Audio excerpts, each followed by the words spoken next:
धमतरी के विकास खंड नगरी के कई अंचल ले युवा युवती मन अपन प्रतिभा ल दिखाए बर आयोजित स्थल में पहुंचिन। युवा महोत्सव के शुभारंभ एसडीएम गीता रायस्त और सीओ लोकनाथ पटेल ह करिस। महोत्सव में कबड्डी, खो-खो, फुगड़ी, भौरा, निबंध, सांस्कृतिक नृत्य, बांसुरी वादन, गेड़ी दौड़, नाटक जैसे कई खेल में युवा युवती मन भाग लिहिन। महोत्सव में शिक्षक शिक्षिका मन के विशेष ड्यूटी लगाए गए रहिस। मैदान में सुरक्षा व्यवस्था बर चिकित्सा विभाग और पुलिस बल तैनात रहिस। विजयी प्रतिभागी मन ह जिला स्तरीय युवा महोत्सव में भाग लिही।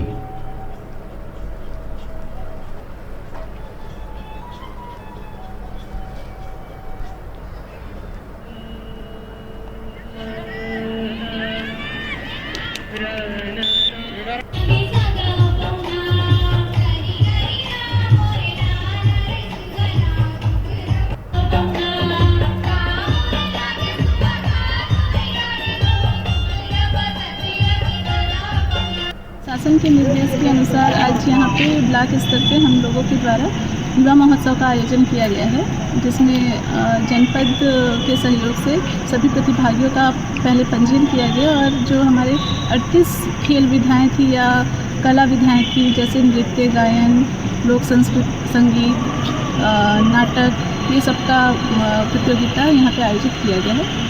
आयोजन में काफ़ी सफल रहा है। इसमें चुने हुए प्रतिभागी जो है अब जिला स्तर पर प्रदर्शन करेंगे।